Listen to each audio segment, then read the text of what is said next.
So let's get straight into it. And it's the big talking point after the transfer window. Well, we did let a centre-back go after the transfer window finished with Davinson Sanchez. We were on the coach back from Burnley, weren't we, Johnny? And we saw the news filtering through. And I was thinking to myself, how the hell can we let Sanchez go when there's no chance of bringing in a replacement? So the question is, are we too light at centre-back now? We do have, obviously, Mickey van der Ven, Cuti Romero. After that, you're looking at it and you've got what? Ben Davies, who's not a real centre-back. Emerson Royale, potentially, who's not a real centre-back. And then you've got Ashley Phillips, who's 18 years of age. And then Eric Dyer, who hasn't even been on the bench for a Carabao Cup game when we played the second team. So it's a strange one, to be honest. Let's start off with you, John Cooper. You're John and you're Johnny. So I think I'll call you Coops. Coops is all right for now. Yeah, we can work with that. With you, Coops. What do I think about it? Personally, I would have kept him. I know that's a bit controversial. At the same time, now that he's gone, I'm relieved about it. It's one of those where this is the way that I look at it with Davinson Sanchez. You've got to have a great first team, but you've also got to have players on the bench that are happy to sit on the bench. And Davinson's one of those where even if he's not playing, he's still excited. Did you see him hug Son when he scored? He's still very much part of the ethos of the team, even when he sat on the bench. And that's actually quite difficult to get, a player that's actually still got that morale and camaraderie, even when they're being frozen out a little bit, and they'll come on and they're happy to be a bit part player. I mean, that's Davies all over, right? That's one of the benefits of Davies. He'll never get sour and start pushing for a place in the first team. And that is as important as your first team as well, because it's a squad game at the end of the day. And Sanchez was a real trier. He was quite happy to come on, and play a little bit of a bit part. And for me, that's a working squad, having a player like him in. If you were to have someone like Dyer, I don't think he would be happy sitting on the bench and, taking up room there, So I think someone like Sanchez, I would have personally kept him. But at the same time, we know what he's about. We know he makes mistakes. We know he's got some clangers in him. And that's being kind, John. That's being kind. This is being kind. But it may work out. We are stretched, but we could get away with it with Romero. We know Romero gets injured a lot. He gets suspended a lot. Then what's going to happen? Then we're going to throw in the young boy, So, I mean, it's a little bit of a risk, but it could pay off. That's what I think about it. Johnny, what do you reckon? Listen, I was an advocate of keeping Sanchez. I think he's the only one in the squad that I felt of the old guard that could be kept on. Listen, we all know about Sanchez, but let's be serious. In the low block, one mistake, it's all over. But in the high line, with his pace, he has a chance to recover. And we've seen his recovery tackles. We've seen his recovery blocks, especially in a few of the pre-season games. And I, for one, would have kept him. Would I have sold him? Yes, 100%. Could we have improved on him? Yeah, but, he's the Colombian captain. He's come out of the Ajax Academy. For all his faults, he does have, a career, has had a very good football career. I just think it's a strange decision. When you have 9 million bid from Lens, was it? No, Rennes. Sorry, Rennes. I think it was, yeah. For 9 million euros, and you turn it down and you end up doing a deal for 9 million for Galatasaray, and then you're, scurrying around trying to get Chalobah from Chelsea and lastminute.com. It just smacks of same old Tottenham. The planning. I mean, you've got Eric Dyer chained to the radiator at Hotspur Way, refusing to move. You've got Davis, who, as you say, is very happy. And why wouldn't he be? He's got a nice life. He's got why rock the boat? He's at the Four Seasons Country Club, spa, swimming. He's got it all. There's no need for him to leave. So you're quite right. He's happy to sit on the bench. But I think of all them, Sanchez was the one player who offered us something. Cuti has a muscle condition which rears its head every now and again. People tend to think it's only this is to do with him going on international duty. It's not. He's had this condition since he was in Italy. And I think, to leave ourselves with an 18-year-old kid, granted, a fantastic 18-year-old kid. I think he's playing for England tonight. He starts. He's ahead of Dorrington. I know people have said, him and Dorrington together. But for me, Phillips is a man already at 18. He's huge, you know, left foot, right foot. But as I said to you earlier, Ben and Simeon, that I would expect to see Emerson Royal to come in as the right centre back. And we saw in a couple of games last season where Conte switched him and he almost played as they pushed forward. And the fluid shape, he tucked in and almost was playing as a right centre back. It's something he's been working on for months, trying to add a string to his bow. And from what I've told, that Ange has said to him, you know, in an emergency, I could be willing to put you there. And when I was told that, I was thinking, well, when's that emergency going to come? You've got Sanchez, you've got this one, that one. But now that could be prevalent. Yeah, I think Sim, I think we've spoken about this so many times about this Davinson Sanchez situation. But like, I think we're all in agreement that it's probably a ridiculous move to sell Sanchez after the window's closed, so we can't get a replacement.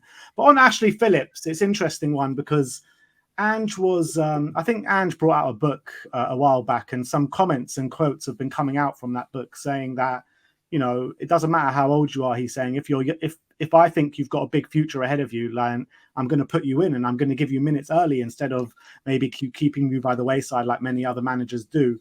Do you feel like maybe Ashley Phillips could get, on the back of those quotes, could get some minutes this season? Yeah, I mean, 100%. I mean, look, the thing is, he is an incredible. I was so excited when we signed him. I thought we were going to sign him last summer, and then I asked about him in the January transfer window, and it all went dead. And I thought that was it; it was done. Then we were signing him. Then they bunched the fee up. You know, to have a left-footed, right-footed, pace, power. He has everything of the modern centre back, but also he's perfect for Ange ball. Ange likes that 6'4", 6'5" beast.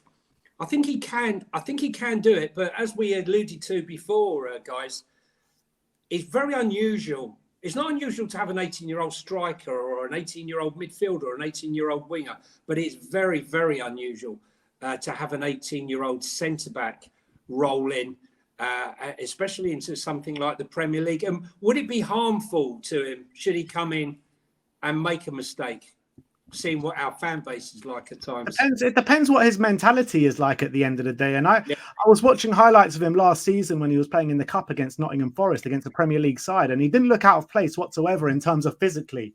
And it's a beast. Yeah, Sim, do you think, like, how much of a risk do you think it is bringing in someone like Ashley Phillips as a backup?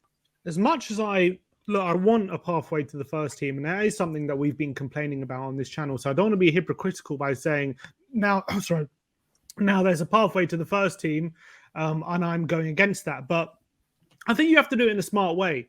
Like, if you see how Saliba was a very similar age when he joined Arsenal, and he joined them for big money. And a lot of people expected him to go straight into their first team, but they dealt that situation well. They sent him out on loan to get top-level experience before he was ready to play week in, week out in the Premier League. And now they've really benefited from it. And they've got one of the top centre-backs at a very young age playing week in, week out for them. I think Ashley Phillips, however much he might be a highly rated defender and however much potential he might have, and I'm sure he looks great. He's got all the attributes. At the end of the day, he's 18 and has played a handful of championship games. That is the reality of the situation. Yeah. And centre-back is a very high-pressure position. It's a position where you need a lot of responsibility. You need to be concentrating for 90 minutes. You can't afford to make silly errors and mistakes. And it costs your team points. As Johnny was saying, if you're an 18-year-old striker and you're coming off the bench or you're starting a game, if you miss a chance, you know, another chance might come your way. It's not necessarily going to cost your team points. But if you're Ashley Phillips and you make a really bad mistake at the back, you could potentially be costing your team points. And when fans are assigning blame after game, they might have to reluctantly do it. But they'll say, well, Ashley Phillips was at fault, and that can affect his confidence. And it's very and to do, look, if he had a whole season in the Championship and he'd played 20 games, 30 games, this would be a different story. But guys played 5 games or something, or 8 games in the Championship. It's really not a lot. So when we're talking about Ange, what you were sort of talking about, he was saying sometimes the best thing is to throw them in the deep end, see if they sink or swim. But why didn't he do that in pre-season then? He had a game to do that. He had Shakhtar to do it. He had Barcelona to do it. He chose to play Dyer against Barcelona. He chose to play Sanchez in that game as well. If this was always the plan to get rid of Sanchez and promote Phillips, why haven't we seen Phillips? And also in the Carabao Cup game as well, he said the only way.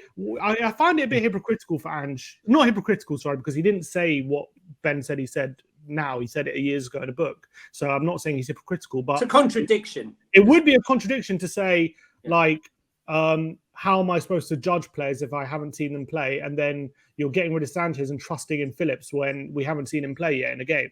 So I do think that's it's a massive risk, and I think that Sanchez, however bad I do think he is, and I'm happy that we have decided to.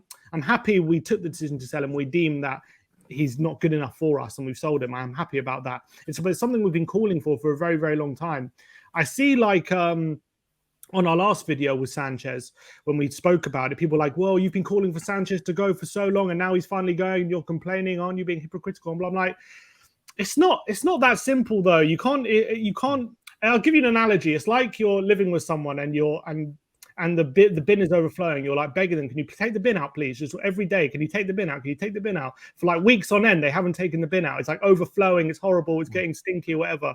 And then after months, you're like, all right, fine, I'm going to take the bin out. And they take the whole bin and just chuck out the window. And you're like, okay, well, no, where am I going to put my rubbish now? Well, you can't just throw the bin out and think that's job done. You know what I mean? I told you to take the bin bag out, not the whole bin. And that's like the analogy I'm talking about. Yes, we wanted rid of Sanchez, but now you've got rid of him when we can't replace him. And where are the defenders? So I don't get it, Simeon. I don't get. I'm completely baffled. Last season we were saying we were short of defenders, right? So we've got rid of Longley, we got rid of Tanganga, we got rid of Sanchez, and we got rid of Rodon, right? So, and we brought in Mickey van der Ven and an 18-year-old. So how are we better off defensively? I mean, no one can tell me or convince me one injury to Mickey van der Ven, and we're playing with Davis at left centre back. I really don't get it. I'm mystified as to why do you need to take the risk. I hear the story that we're building, it's a rebuild, it doesn't happen. But say we were to start really well and go 8 games unbeaten, and then suddenly we get an injury and it all falls apart due to this. I think we'll be upset. Coops, what are you feeling? No, exactly. Going back to what I said before, I think Sanchez, you know what you're going to get from him. Some days he can look spectacular, and I think that's because his positioning's not right. So what he does, he lunges in where a better defender's already in position just to make the tackle. So when he actually lunges in and times it, everyone in the crowd thinks, wow, this guy's incredible. Like, that's world class, you know. But then 1 out of 5, he'll bring the guy down for a penalty. And so that's Sanchez in a nutshell. So, but I think he did look good. He looked manageable, didn't he, when he was with Vertonghen and Toby? So he looked much better. In that first year. Yeah. And so it would have been nice to see what would have happened with him, with a Romero or a Van der Ven. And the top 4 year, John, where Romero got injured and we all thought it was all over. Yeah. So I actually think he could have done a job for us this year. You know, he is dynamic. He's quick enough, you know. He does have those clangers in him, but I just think it's a silly move, to be honest with you, because like Romero's bound to get injured, bound to get suspended, and then we're really up against it, and then we're having to sort of do some kind of makeshift change, and it's all going to be a little bit risky, you know, like a bit of a shot in the dark. Coops, if he does get injured, Romero, who would you like to see come in as that right centre-back slot out of Emerson or Ashley Phillips? Because Davis ain't going to play there. He'll be the backup probably for Van der Ven. So out of those two, who do you think's the one that comes in? Out of those two, as long as you're not thinking Dyer anymore, then what's no, Dyer, I think Dyer. Where is Pointy Man? Where is Pointy Man? Has anyone? As you said, he's chained himself to the goalpost at Hotspur Way. That's where he is.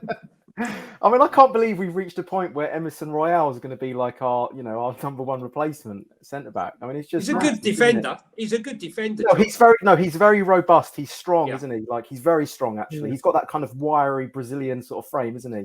But Ange has seen something in it. The reason, like Ange said to him, you know, so he's obviously seen something in training because he's been training under Conte to potentially play that position. So that's all I can think of, is that Ange has seen that. He's got no other options. Well, that's also what he's seen. Yeah, maybe.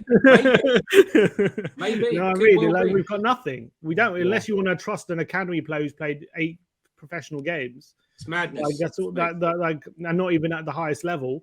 Then you have to find other solutions. As luck would have it, I do think Emerson could maybe do a job there in the odd game. The question is, if we get a long-term injury, that's the big question. What do we do for a long stretch of games, and will we be found out? And that's the worry. Yeah, I think we can all safely say that it's a frustrating situation going into the season. But I think out of the outlook of everything, that is like the main frustration, I think, going into the season, where I think the other areas of the squad are actually looking good. But it's lucky that we've actually got probably the least amount of football that we've had to play in a very long time in the season. That was the game plan all along, to lose the least amount of football in all 5 leagues, is it not? Something like that, yeah. I think it is, to be honest. Yeah.